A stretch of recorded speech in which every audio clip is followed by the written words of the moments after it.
Happy Halloween, metalheads and hardcore kids. Welcome to Metal to the Core, a podcast about metalcore, deathcore, hardcore, and so much more. I'm your host, Kevin to the Core. Here with me is my original co-host, Eric, not Flexit Felix. Eric, I don't remember. Well, say what's up. Hey, what's up, everybody? I think I know what you're about to ask too, but go ahead. Yeah, what was your metal name? I did not. I don't think I ever came up with a metal name. I didn't do it. But I remember you had an old username back in college because we're college buddies that I think had the name Opeth in it. Oh yeah. And that's still my username. Is I'm not gonna give it out so people can't completely Google because I use that for everything. But Opeth is part of it. Okay, that's I've been fine. rocking that for a long time. That's funny. Yeah. Speaking of rocking it out, we want to give a shout out to the bumping music this week. It's Texas metalcore band Far From Nothing. That's with no spaces. Believe me, that's really important to find them. They're pretty obscure. So Texas metalcore band Far From Nothing. The song is Steady Hand that you're hearing in the beginning, and you will again. Yes, you will hear it again at the end. I dig it a lot. I love the overly abrasive metalcore borderlining deathiness to them, and I think it's fucking phenomenal. Yeah. Eric, what did you think of it as I now scour to get my laptop charger because I forgot? I thought they were really good too. They on their Facebook page they classify themselves as West Texas down tempo, and that's pretty much what they are. They're kind of they had elements of that starting the song out, just this real down tempo chuggy stuff, which was really good. I'm starting to kind of go through a phase where I'm digging that more. Me and Kevin have talked a long time, like you mentioned. We go all the way back to going to college together, and we always used to talk about genres and how kind of sometimes we listen to stuff in phases. And one of the phases I'm going through is like down tempo stuff. But it was really cool. It sounded really good. And particularly one of the pieces that I really like, they have this little dissonance piece that's pretty much through the latter half of the entire song. They just have this kind of haunting, dissonic noise. It's very reminiscent of like later Meshuggah sounding. Yeah.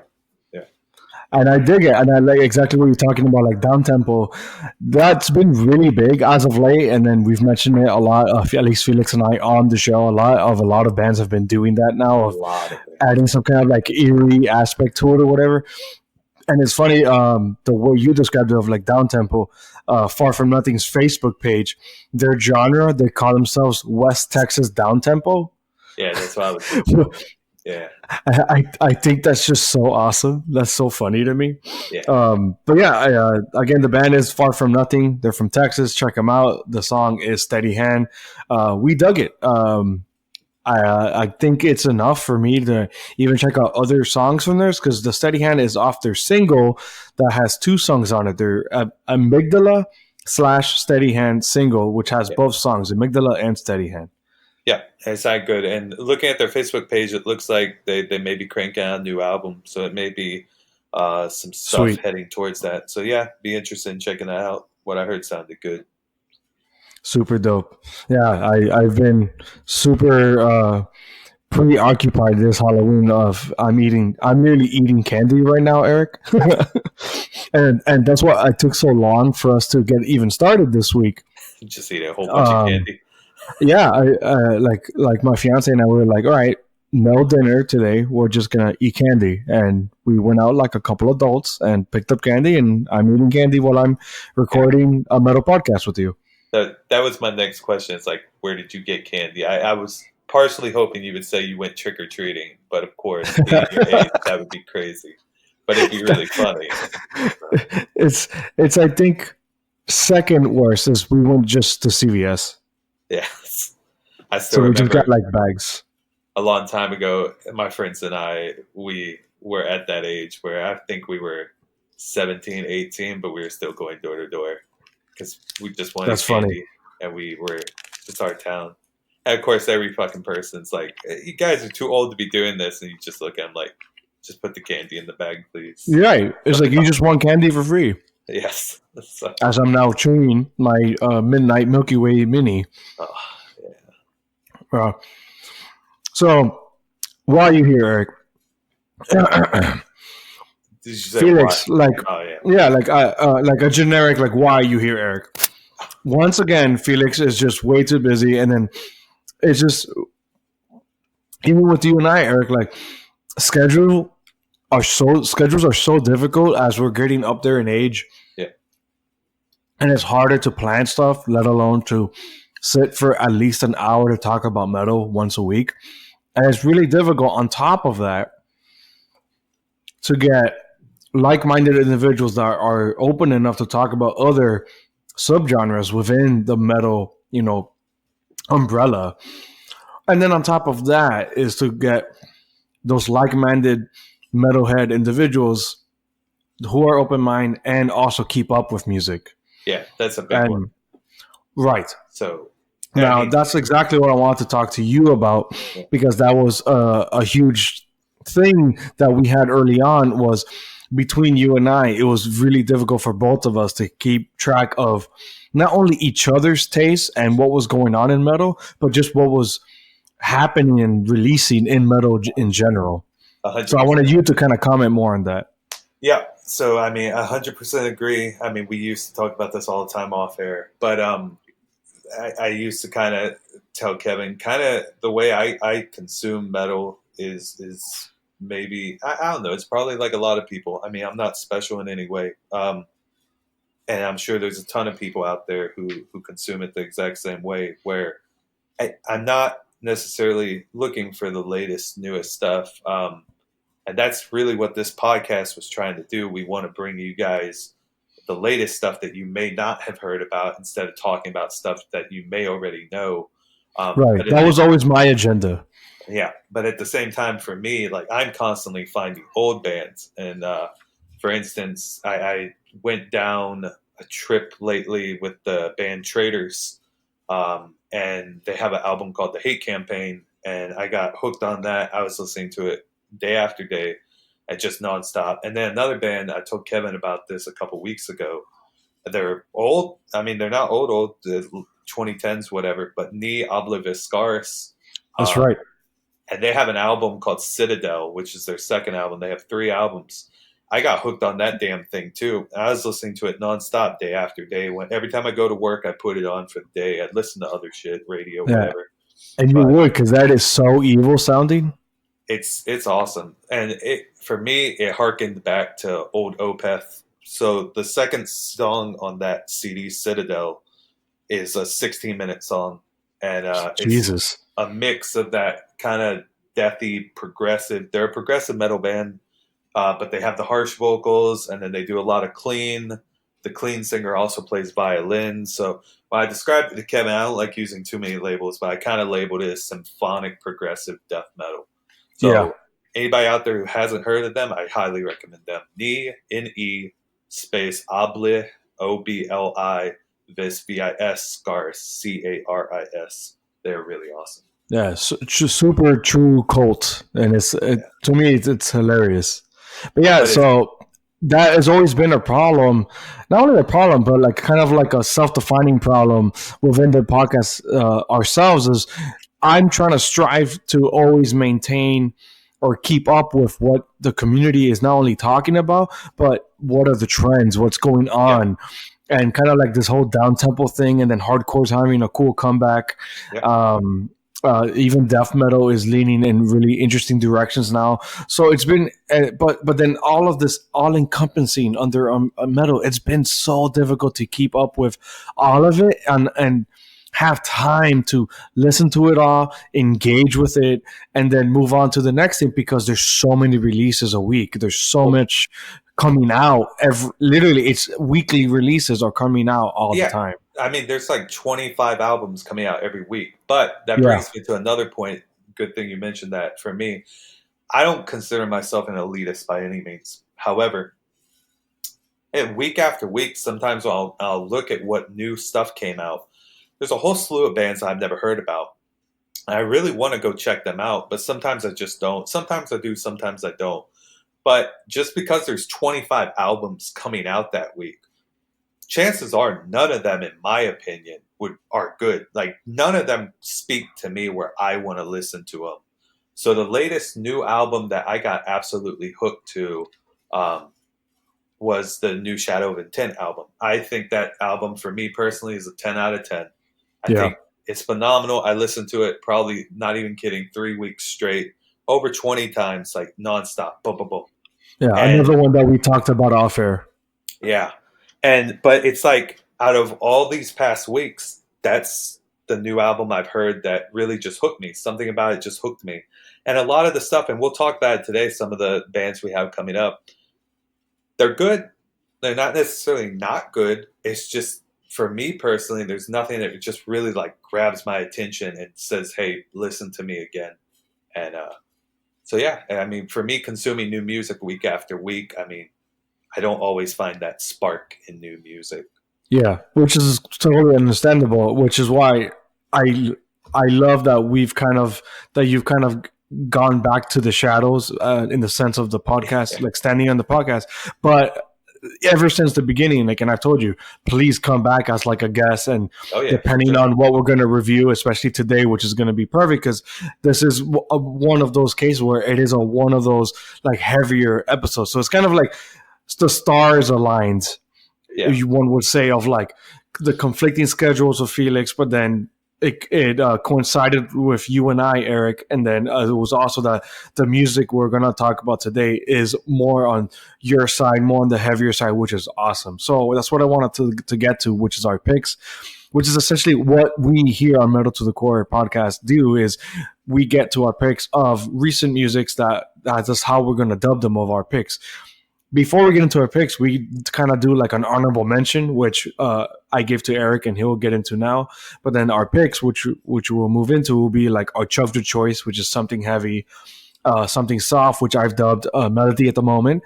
And then we'll move into like our wild cards, which is literally anything that might fall in both or none of those. And we kind of just want to go on a side tangent there. And then this week we will be ending the episode with reviewing Fit for an Autopsy's latest album, The Sea of Tragic Beasts, which to me, I could not think of a better person than you, Eric, to would be reviewing that awesome album. yeah. But I don't want to ruin our thoughts on that one. So tell me, Eric, your honorable mention this week. So the honorable mention, besides Shadow of Intent, which I already name dropped, definitely check them out, 100%. But the Of other course. band to honorably mention, it goes back a few weeks. This isn't a brand new album. It's been out for a few weeks, but I just wanted to shout them out because I thought they did a fantastic job on at least one of their songs, and that's Lacuna Coil. Their new album, Black Anima, came out a few weeks ago. And there was one song, listening to Sirius, the Liquid Metal, they used to play it, and they probably still do all the time, the Layers of Time song. And the melody in this song had me absolutely hooked the first time I heard it. I listened to the album. To be honest, the album, it's the same thing. It didn't really spark me, but they have some really good stuff. And I listened to them all the way back. God, when I think I was in high school with they had an album Kamales, which I don't know if it's their first one, but it's one of their first. Early ones, yeah. It's phenomenal. I went back when this album was coming out. Before it came out, I went back. I listened to Kamales. That is a solid record, front to back. That is a great album. And this one was a really good album too. I definitely want to listen to it again. I just haven't so far. But Layers of Time in particular, that's a phenomenal song. I think they did a wonderful job. The hook's amazing. I kind of want to echo what you said, that like when you checked it out, like it didn't really stick with you. And I am one of those that I'm more in the forefront of, like how you were saying earlier, Eric, of like, oh, there's 25 releases. Who has the time for that? I try to make that time. Out of the 25, I might only get around to maybe 5, maybe 10 if I really, really stick with it. But if I get into an album, let's say I get really deep into it and it doesn't stick with me on the first listen, I'm not going to re-listen to it. I'm not going to continue. So I will move on to the next thing. So for me, when Lacuna Coil's Black Anima had come out, it didn't stick with me. So I gave it that one listen, maybe a couple of songs. I know for sure I did not listen to the whole thing because, and how you're saying that, it's a band and a record release that you listened to a lot in your time in high school, Eric. But for me, Looking Coil never stuck with me as like a band it's themselves either. I maybe it says something about my thoughts on female singers. Like Yeah, I because I do like other female fronted bands, but but maybe I don't like them to be as symphonic or I was about to I ask really that. don't know. Right. Do you It might be that, but I can't put my finger on it only being that. do you like typically when female singers sing versus screaming? So I mean you have the agonist where you have screaming, you have Arch Enemy screaming, you have all these other I can't remember, but you have so many awesome ladies now like in Right. The awesome singer, heavy bands. yeah, the singer Rolo Tomasi. Yes. But when they only sing, like is that usually do you listen to a lot of so I'm a sucker for female vocals. If a band has like mediocre music, but then they have like a really good female vocalist, it takes it up a few notches with me. Something about a woman's voice when it's clean and really good. Um, I don't know. It just boosts music for me. I Yeah, really enjoy. and I get you, but I think it need to me it needs to match the tone or the mood of the metal, which is why I like Rollo Tomasi because when she does the clean singing, Rollo Tomasi, the music is no longer heavier and more abrasive. It does change to that progressive, almost alternative rocky melody. Another one I like is like Sharp Tooth, but she only screams. Yeah, Um, who's another one? but like Windrunner. you know, Run is another one. Runner is, I believe, Japanese. She screams and sings, so that is a case where I do like both screams and clean singing from a female vocalist, female fronted metal band. another band that's kind of female fronted that's blowing up is Ginger. I'm not a huge Yes, Ginger fan so far, but I dig the band and their aesthetic, and I respect where they're coming from. I think they're cool. I think they're not for me. Uh, but again, it's one of those that, like I can't place my finger on yeah, why they don't stick with me. But to me, it's not like a band like I would hate. I'm not gonna go out of my way to seek them, but I'm also not gonna go out of my way to hate on them either. yeah, I yeah. I just get kind of I feel indifferent for them as of now. oh, 100%. I feel that way about a lot, which we'll probably get into in just a moment. So yeah, Yeah, that's our honorable honorable mention for the mention. week. Just wanted to Yeah, throw it out because I enjoyed at least Layers of Time tremendously. The album's okay, but yeah. So Layers of again, Time, it was again it was Lacuna Coil's Black Anima. yeah. Yeah. So now we're gonna get into our picks. So of course, I always start with whoever is the co-host of the episode. So Eric, tell me, or start with you. Tell me what was your chug of choice this week. So my chug of choice this week was pretty much the entire album from Rings of Saturn, their new album, Get 'em. It dropped what this week, right? Or last week, Last week. technically now. Last week. Um, I really dug it. I really wanted to listen to it. I've been into Rings of Saturn for quite a while. I really started listening to them. I think you pronounce it Dinger. They always have such weird kind of album names. Um, Started listening to them heavy at that time. Trailed off after Lugal and Key or whatever that is. Although I've listened to all their albums. But Get 'em was really, I don't know. I went into it hoping for a lot, and it lived up to part of it, but they kind of overloaded me. I mean, Rings of Saturn has a certain sound. They openly call themselves Alien Core now. I mean, Rings of Saturn, Lucas, man, they embrace the memes. That's all good. Yeah, they're So essentially like another one, like Attila or like Infant Annihilator, where pretty they much, exactly what you said. They embrace the memeism of their yeah. music more than embracing the music itself. At this point, I would say.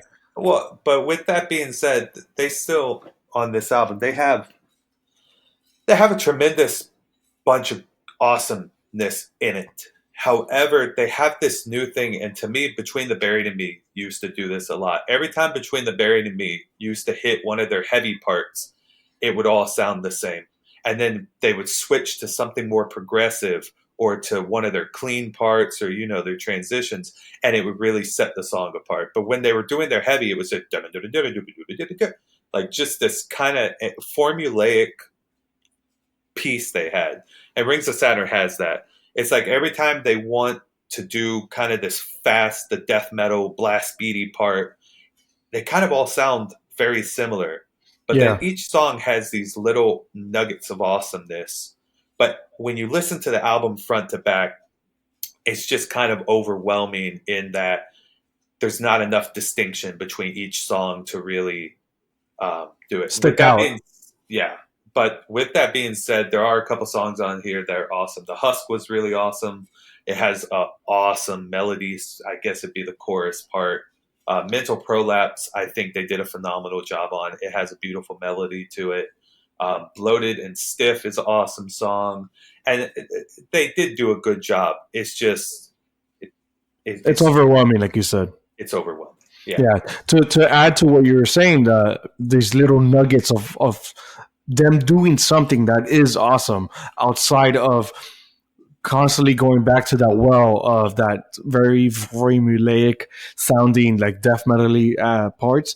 I think those nuggets, as you're coining, Eric, I think that's where they sound the most, were to me very reminiscent of Born of Osiris, where there's a lot going on in this wall of sound of like synth melody, some kind of cool big, not necessarily big breakdown, but like a big bombastic sense of like, okay, the band is going somewhere, as if the song is progressing to something else.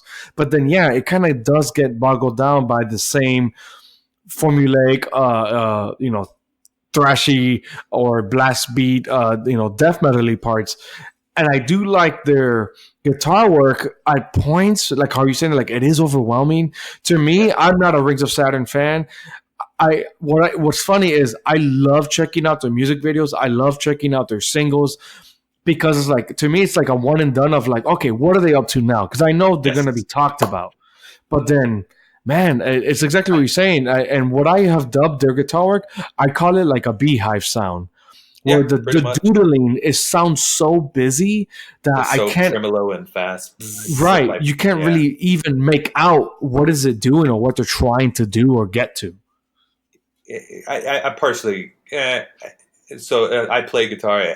I really appreciate the guitar, but I get completely what you mean. And I'm glad you said one thing you just said, in that a lot of times I listen primarily to my music through Google Play, and they have this radio function where you could go to a band, you click radio, and it plays a whole bunch of bands in the similar genre.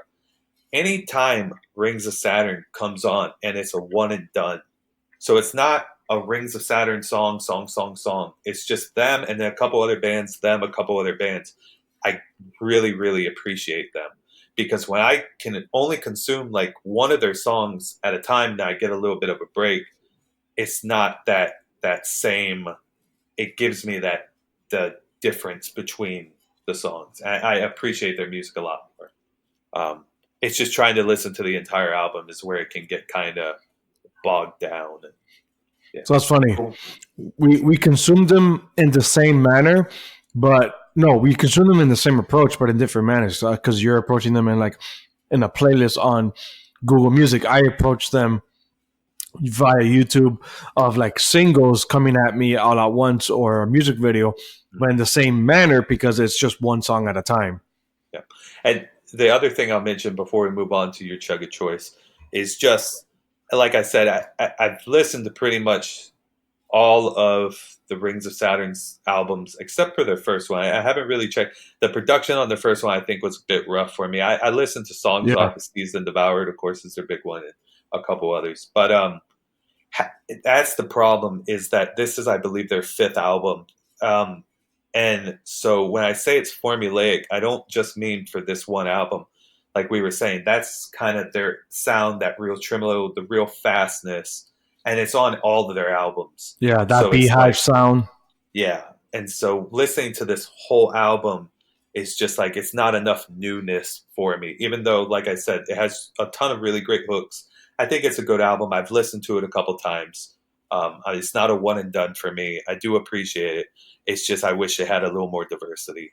Um, but yeah, 100, yeah, 100%. I wholeheartedly agree with you. It is an overwhelming album, and I'm with you, Eric, because they are one of those bands that I'm not a huge on, but I do check out every one of the releases just because again they're always like in the conversation within the metal community.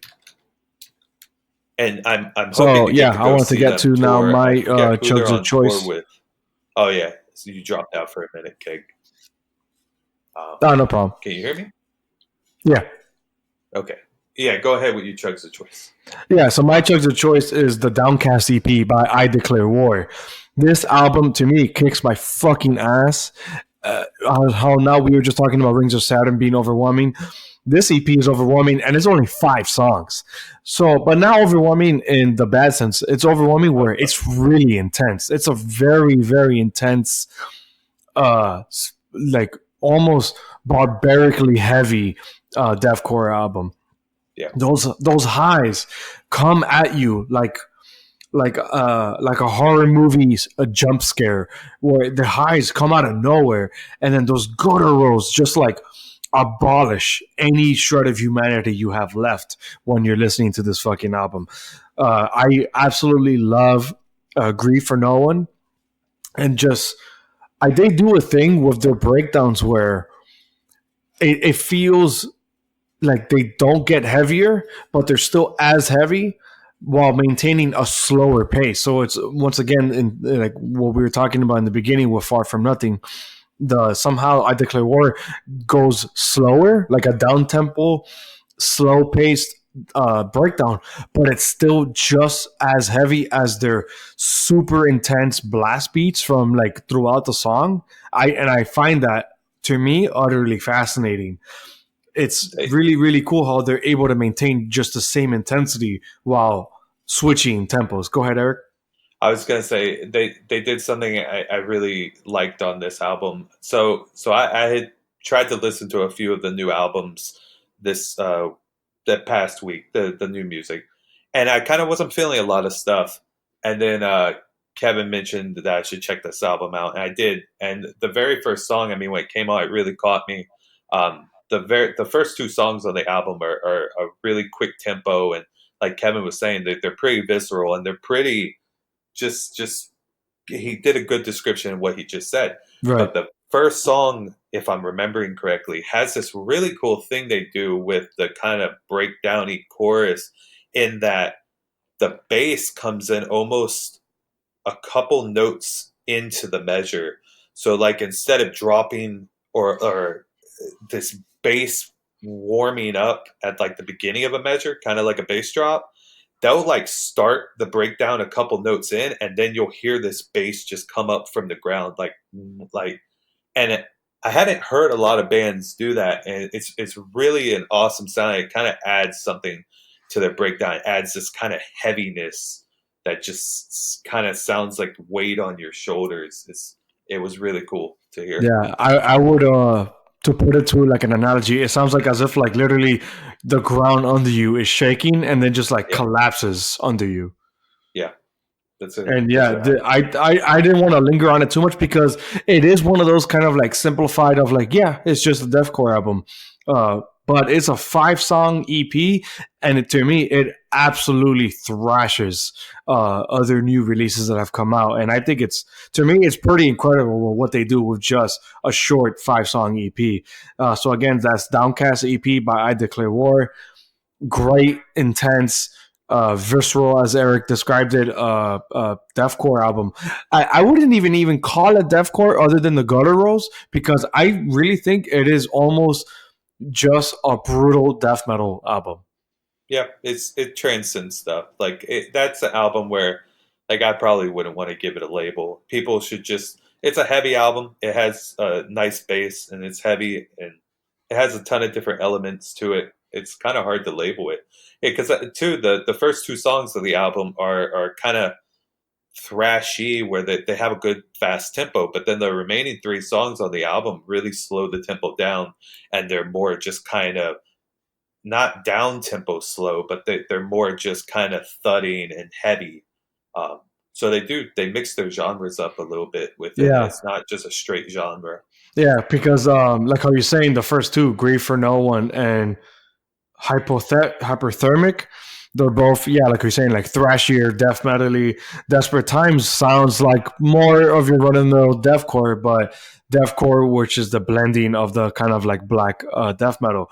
But then even then the last two, like how you're saying, like more down tempo, Hopeless sticks out to me the most because it almost feels like a doom metal song because it is very Yeah, slow the whole song. It feels almost sludgy, like a yeah, sludgy deathcore song. The whole song.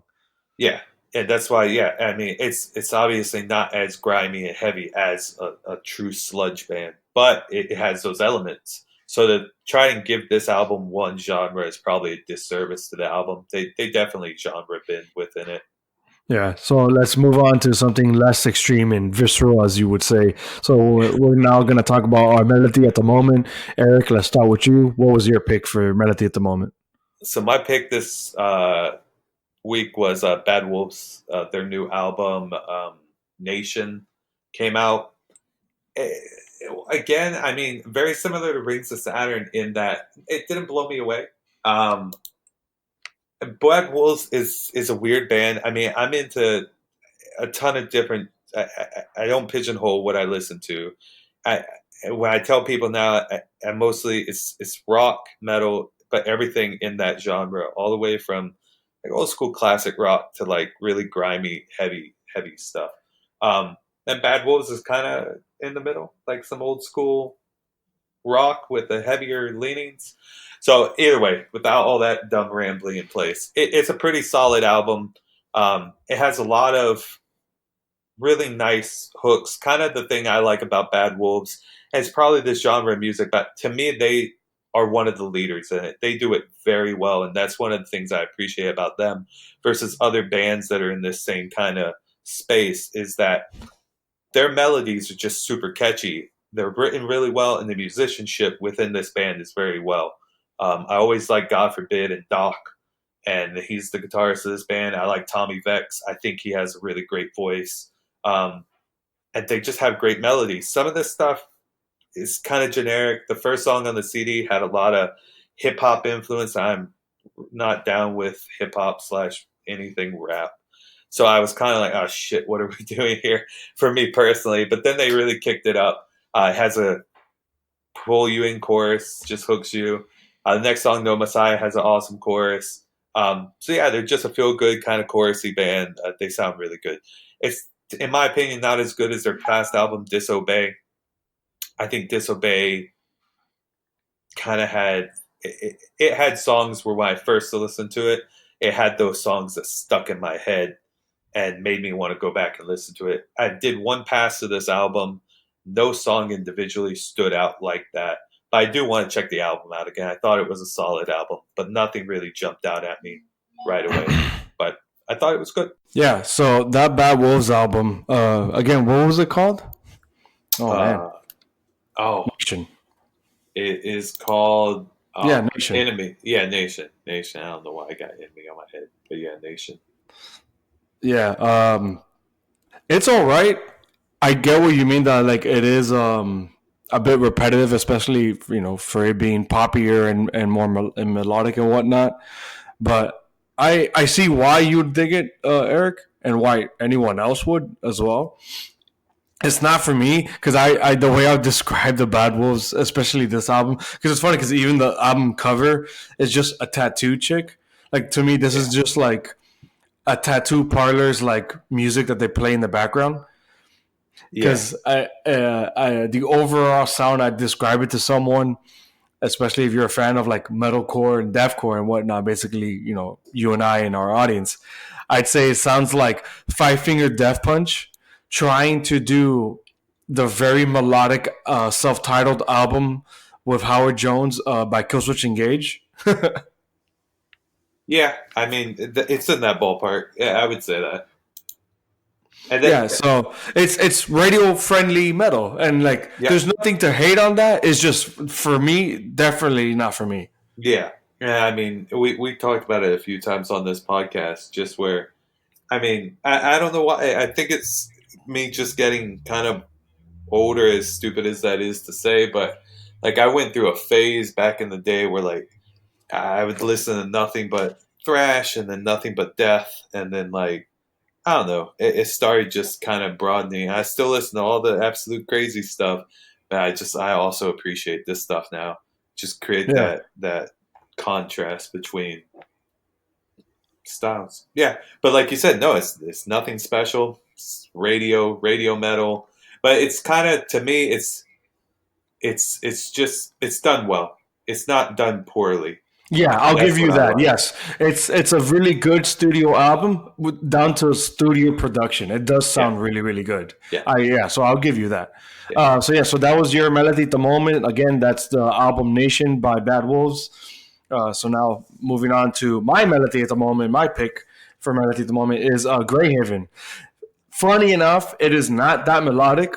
I understand that, but compare. Oh, I'm sorry. The song. I'm sorry. It's the Grey Havens song is a match where Great Fire should be. Jesus, this song to me is fucking awesome. If you have followed them before, their previous album, I think that was their first album, Grey Haven. Man, and I recognize the album cover that has Blemish. Oh my god, why am I forgetting the name of that album?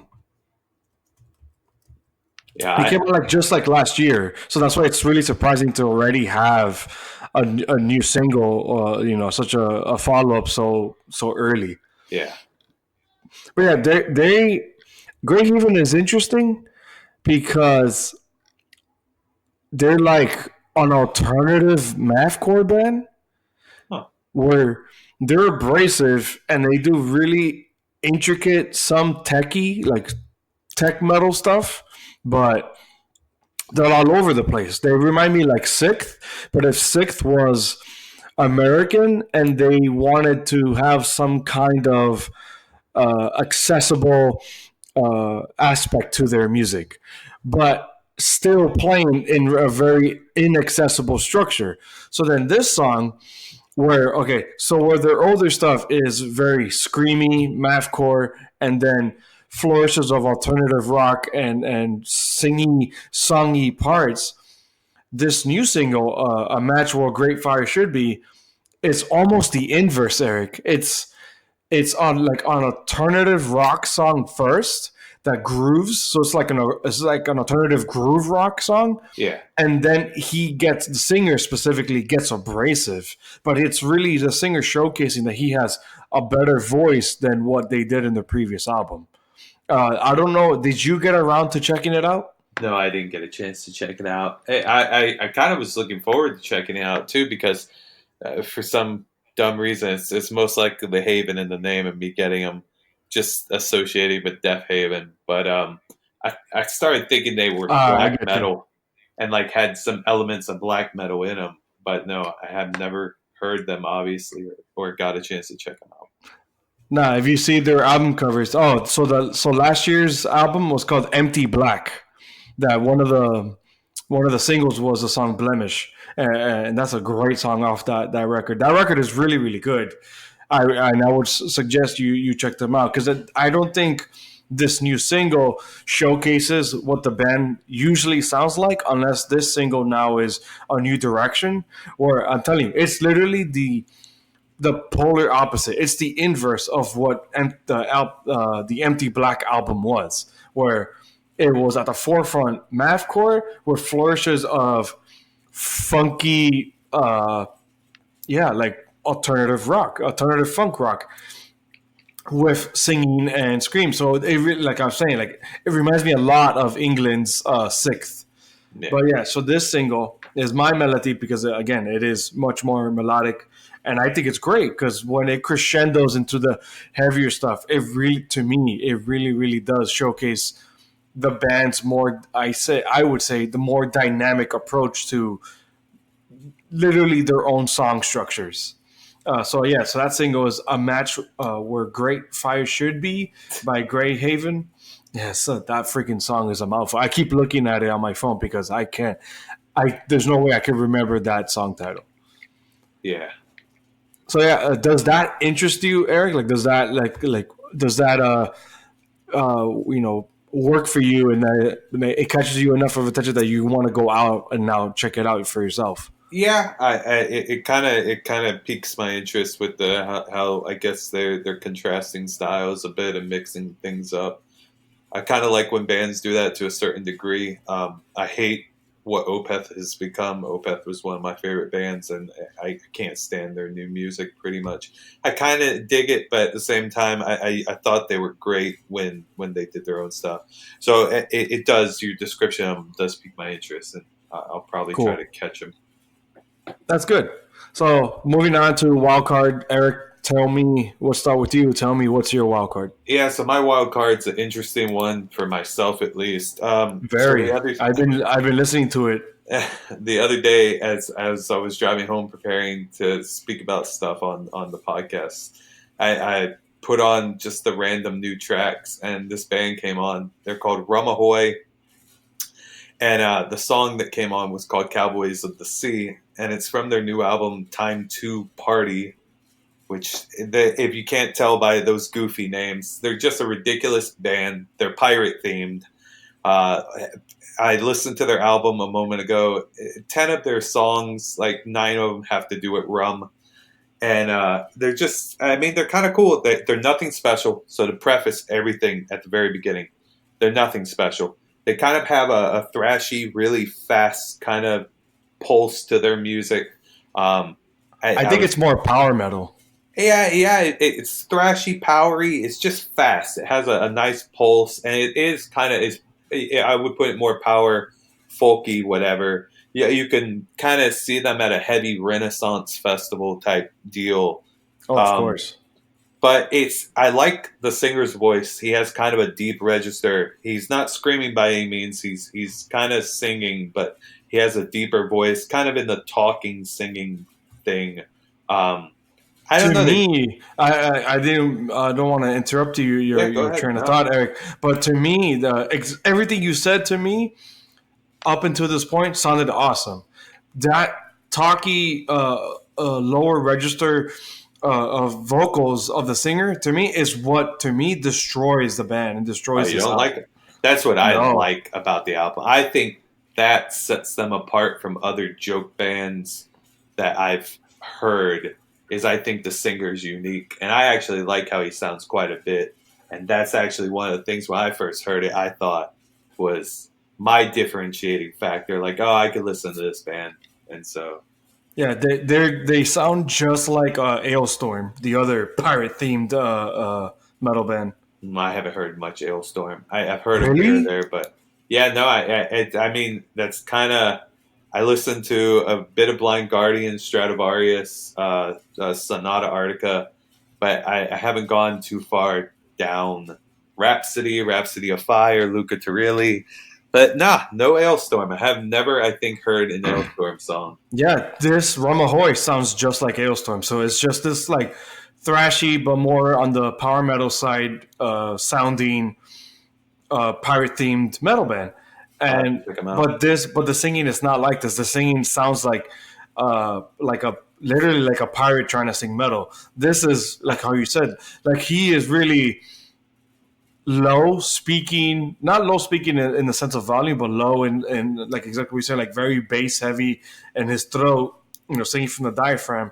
But it does sound like he's talking. So to me, it kind of ruins it. But I Yeah, get what you mean. The music is fun. I could yeah. put this on and have a blast with it, especially that I love rum. And I was thinking if I was younger again with the dumb young stuff and my knees weren't trash because my knees are absolute shit. But if I went and I saw this band live and they sounded good, like they're a band you could straight mosh through their entire set. Like they sound like a fun band to watch live. Yeah. And the singer, just to throw it back to him real quick, kind of it reminded me of kind of Odorous from Gore, and he kind of had a similar style to Yeah. what this guy's trying to do. And so, Yeah. yeah, I I, totally see where you're getting at. I can see how people don't like it, but for me, I did like it. So I thought it was interesting coming home. I mean, they were just something different, not too different, like I said, nothing special, but they were kind of a good break. And so that's why they're my wild card for the week. No, and I totally get it. And Yeah. like I'm saying, like I'm with you. Oh I yeah, dug yeah, it, but I couldn't get to that through those vocals. Every time like I would listen to a newer song from this Time to Party album, and I'm not saying it in a strange cadence. That's the name of the album, guys. yeah, It's Time Roman numeral 2 colon Party. yeah. Every time I was listening to a different song, I was like, I'd get into it, but then that singy, talky voice would come in. I'd be like, God damn it! So it would literally make me want to listen to Aostorm instead. I gotta check So that I out. would tell you, Eric, check them out. Yeah, I'm gonna listen to them on the way to work tomorrow. Good. So, but what you got this week for your wild card? So my wild card is actually another big album that had come out before we review Fit for an Autopsy. But I'm glad that I got it Damn it! in time as a Oh pick. well. But I'm also glad that we're not really Hey, reviewing. Go hey, ahead. Kevin, you broke up. Yeah. Oh, Uh, okay. and I don't see your audio here for what you were saying. I'm sure you have it though, Yeah, probably. I got it. No worries. So yeah, I was just saying that like I chose Norma Jean, and it's another big album that came out alongside with Fit for an Autopsy, which is funny because both bands tweeted each other's new releases, like championing each other, That's pretty encouraging each cool. other and whatnot. Yeah, it was cool. But yeah, so my wild card is Norma Jean's album, newest album, All Hail. But yeah, I was also saying, Eric, that I'm glad that we're not reviewing it. Like, I'm glad it's not the main big review of this album, but I did want to at least pick it so we could at least still talk about it. So Yeah, before I get more into it, did you at least check it out or no? I did check it out, Good. and Okay. So hold on. So before we get yeah, to your thoughts, let yeah, me let me lay the groundwork. I'm a big Norma Jean fan. Maybe okay. Big is an overstatement, but I like them a lot. I specifically really like their more chaotic sound. Much whenever they start sounding more and more like Chariot, because I'm a huge Chariot fan, especially, and I mean by the band, the Chariot.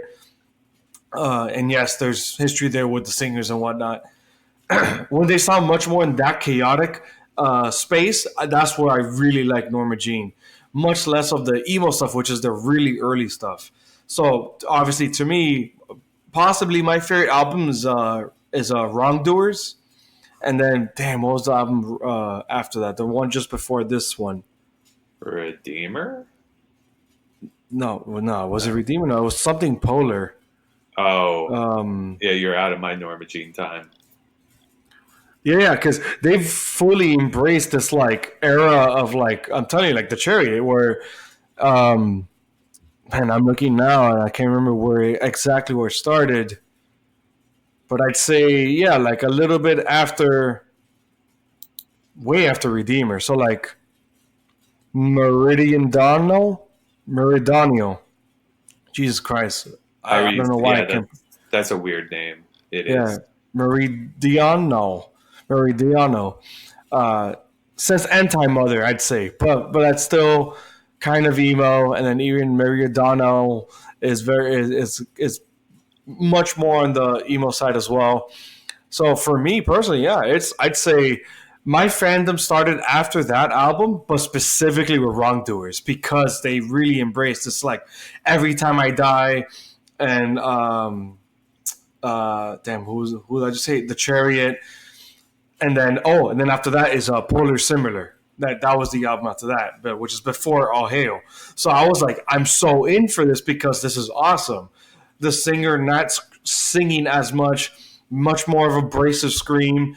The band just sounding all over the place, but having a great time. And to me, that I love that shit. I love that really thrashy, chaotic, insane sound. So when I think the first single off of All Hail was Mind Over Mind, and I was so hyped, and I think it was actually one of my picks for the podcast, Eric. And I think there was another one. Damn, what was another single? I think it was With Errors. And With Errors is also a little bit more dynamic, but also kind of in the chaotic side as well. But then the rest of the album is even more dynamic than the album that was before previous, which was Polar Similar. All Hail really showcases the singer, which I believe is Cody. Damn, I don't Yeah, want to get this wrong. I wouldn't know either. Oh, come on. Why isn't it coming up? And I could have sworn it was Cody. Oh, come on, man. Really? All that comes up is like the actual singer named Norma Jean.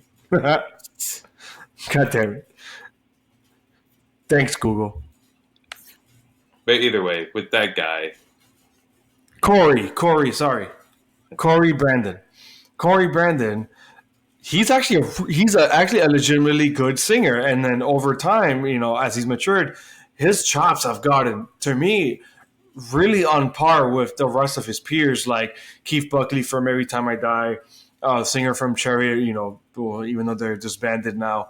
Who would be another one I'd put him with? Even Sam Carter from Architects, which to me is possibly one of the better metalcore singers active today.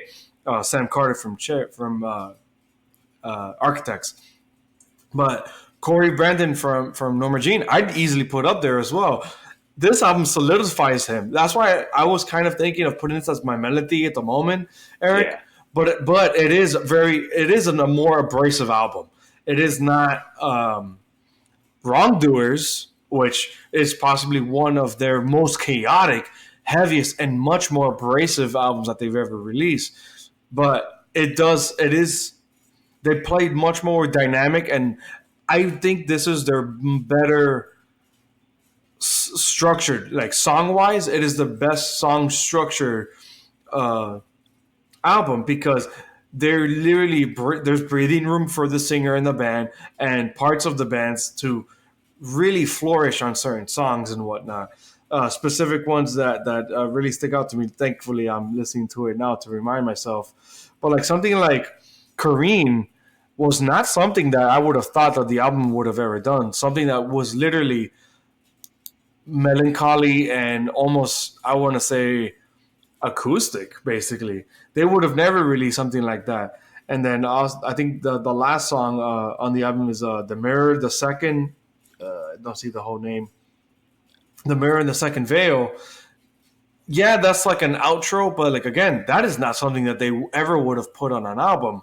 So to me, it is a much more, even more dynamic version of what Polar Similar was, even though Polar Similar was a step away from what's still my favorite album, Wrongdoers. So that's my thoughts. I'm more high on it. I want to get now your opinion on it, Eric. so I'm glad you talked them up as much as you did. Yeah. Is this Um, really the first album from Norma Jean that you've heard in a long time? oh yeah, yeah. So I Man, mean, you really need to go back and listen to Wrongdoers. I think I've listened to it. So I mean, I listened to Bless the Martyr back in the day. I like Bless the Martyr. I mean, it's elementary kind of in what it was doing, but it's kind of same vein as Botch. And then they, oh God, I kind of I dug it, yeah. And then I kind of fell off. I don't know why. It just never struck a chord. However, listen to this album, I fucking hated it. And so I hated it. I didn't. It had nothing for me in it. Now I could be wrong because when we get into talking about our album review, Fit for an Autopsy, I kind of went through a similar thing, and we'll see how I feel about that coming up. But I listened to this album. I gave it definitely at least two complete listens. Tried to, and on the second complete listen, on two different days as well. The second complete listen, I was giving it. I turned it off. I was bored of it. It didn't pull me into it. Um, a lot of the songs to me kind of sounded similar. Like nothing really had.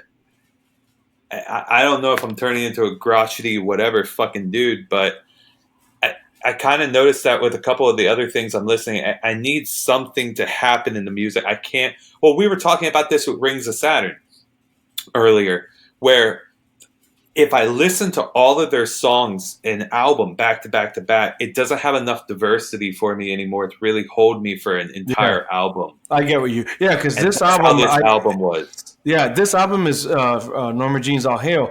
It's literally a very mid-pace album. It doesn't get that fast that too often, and then when it does change tempo or speed and whatnot, it actually gets slower, and it kind of kills any momentum that even the mid-pace would have gained anyways. So Yeah.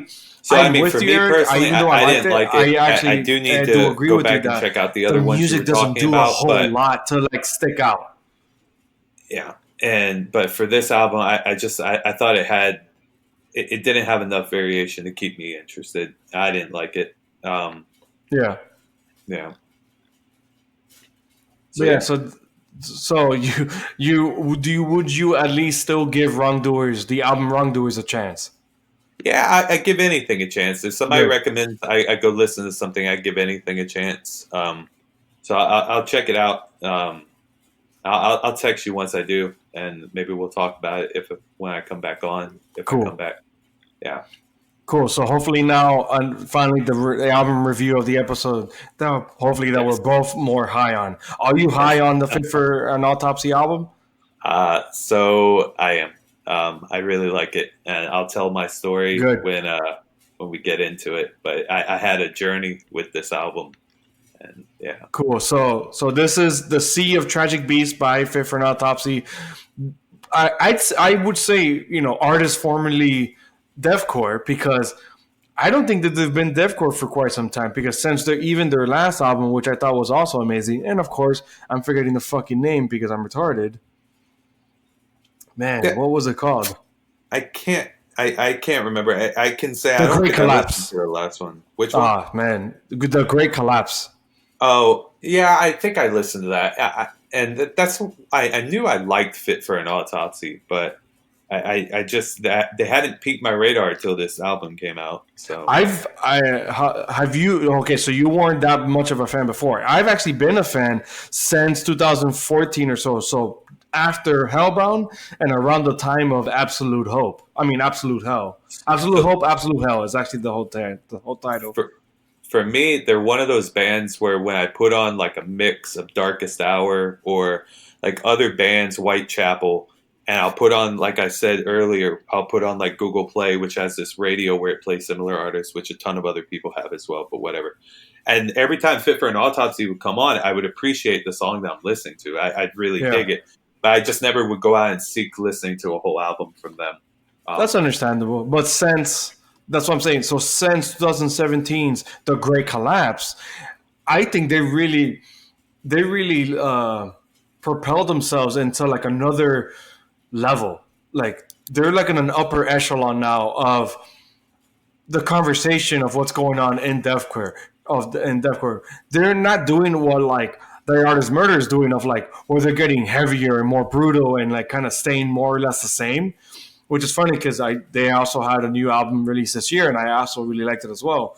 But Fit for an Autopsy is almost going the route of I call it the Gojira route, where they're like, well, yes. let's explore other avenues that we could do within our sandbox of deathcore. But since deathcore is such a small sandbox, they've literally like pushed those borders and boundaries.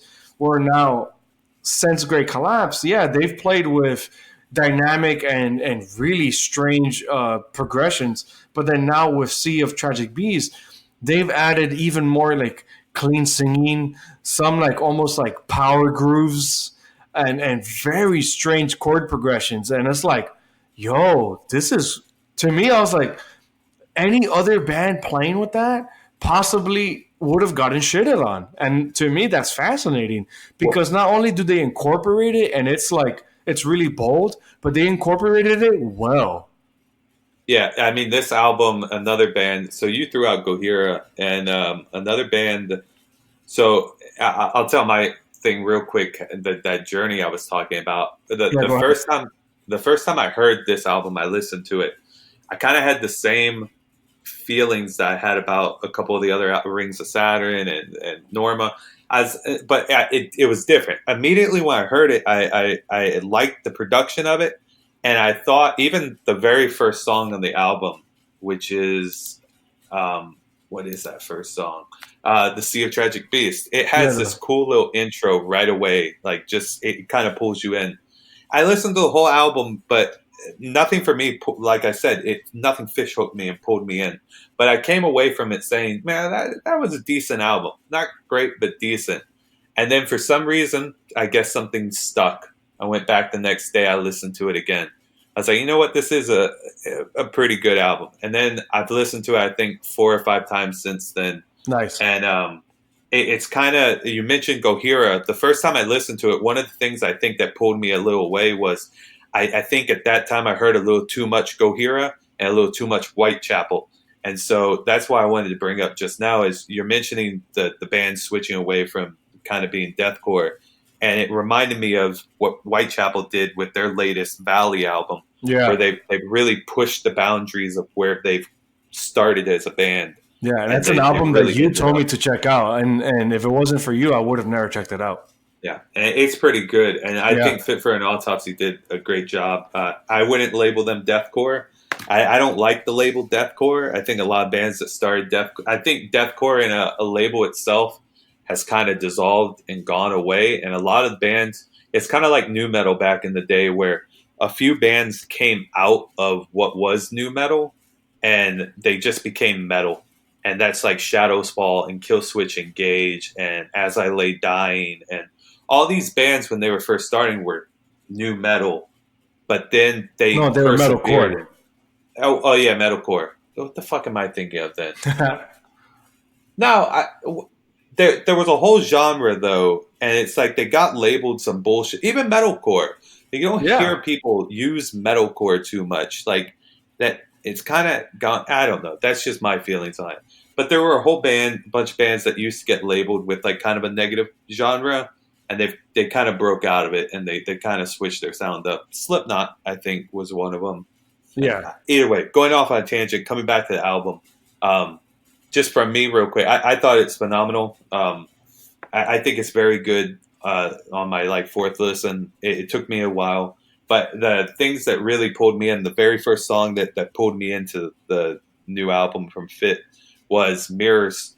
Like I really like in the song Mirrors, which is number 5 on their album. It starts really slow, then it has kind of a medium pace part, and then it just ends with this really fast, but kind of not super fast, but fast compared to the beginning. And it's really awesome. And then the climaxes.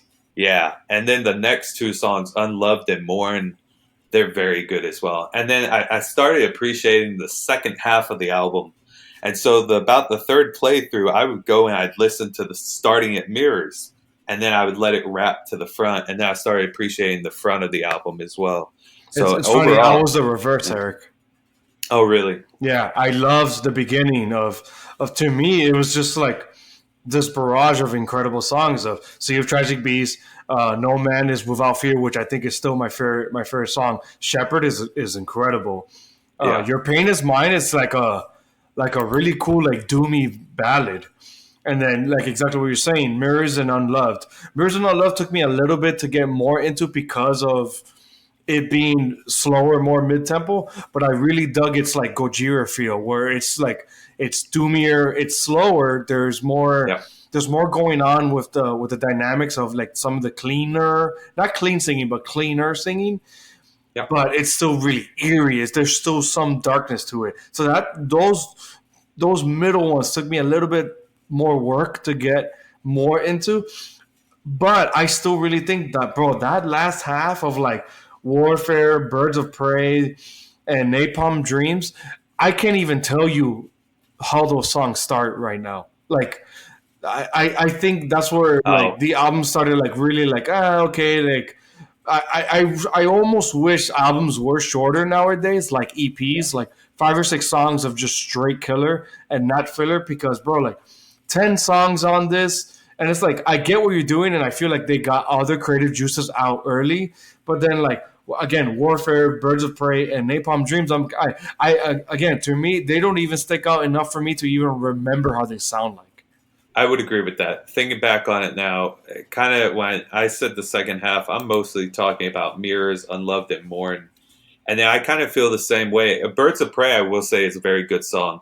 Can I hum it for you Yeah. off the top of my head? No. But when I hear it and No. I see the title, and it's like, oh, like I know it's a good song. I remember it being a good song. Warfare is a bit generic and passable. And then Yeah. Napalm Dreams is a good song, but like you said too, it's nothing special. But for me, the three that I thought are the best are those three. But like you said too, the front of the album is the faster part of the album, kind of. It's the more faster, dynamic part of the album. The end of it, the Warfare and Birds of Prey are fast as well, but by that time you're kind of getting worn out. I agree. Yeah. Um, but I still thought they did a really good job. The production's there. It has some neat elements in a lot of the songs. Overall, I still really enjoyed the album, but I could get what you mean. It can get a bit wearing if you listen to the whole thing through. Yeah, I think it's great, man. And like I'm saying, like it's funny how because some episodes ago, Felix and I reviewed the newest Die Artist Murder album, Human Target. I think that's the title of the album Yeah, because I know that's a yeah, song, right? yeah. Six Human Feet Under Target, got mad at them. and yeah, like it was. I still dug it, but I'm a Die Artist Murder fan. That is just another Die Artist Murder album. There was nothing different than Holy War is an album that sticks out in the discography of Die Artist Murder. Hate sticks Yep. out because they really propelled them.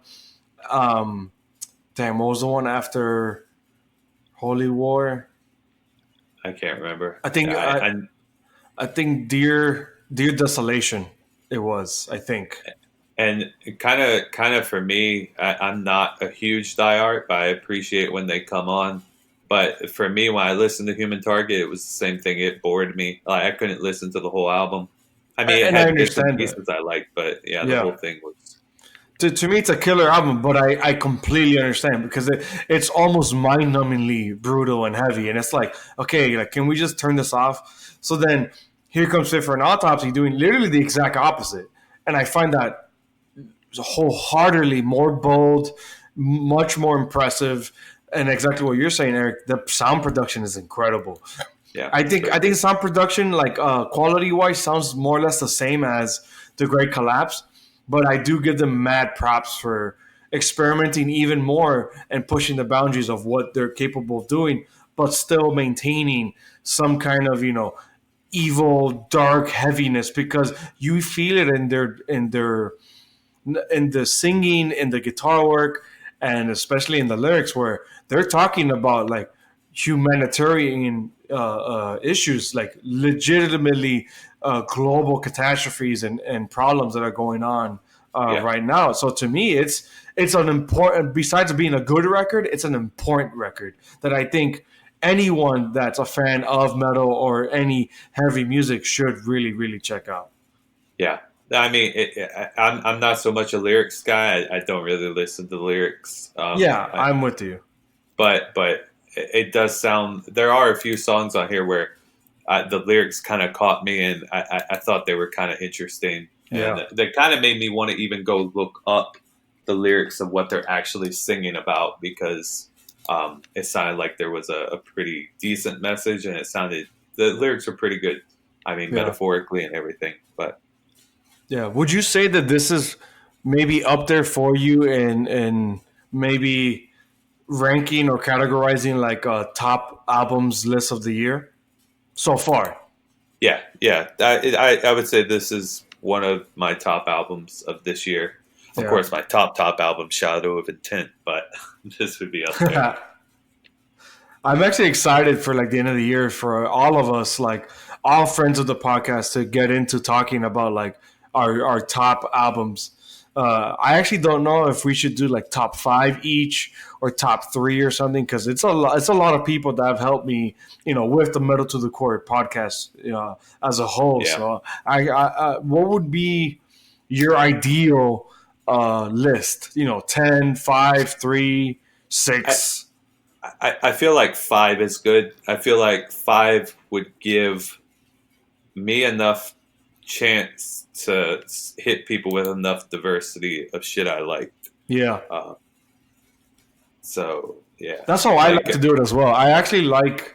I mean, I don't want to get too much into my method, but I actually kind of do like diversifying, especially within the top five. Like one alternative rock, one metalcore, one deathcore, one hardcore, one mathcore. Some like I like doing something similar to that kind of like agenda.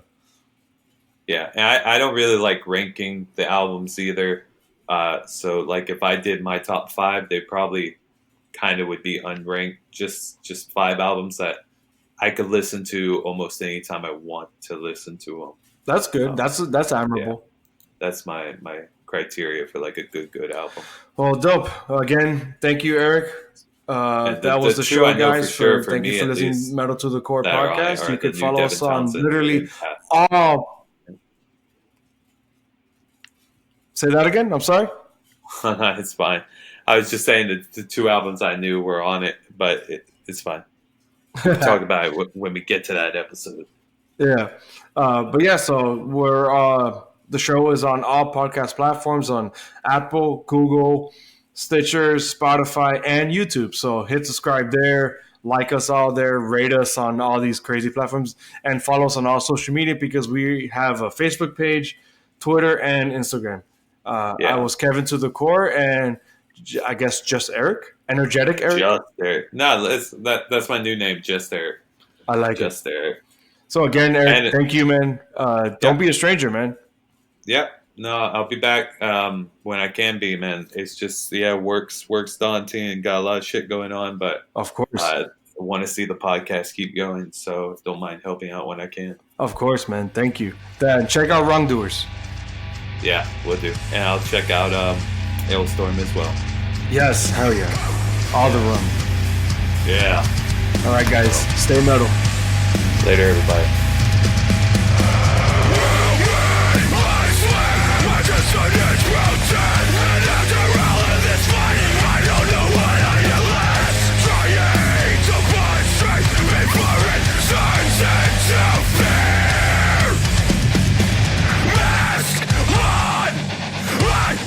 Myself free from every of compromise.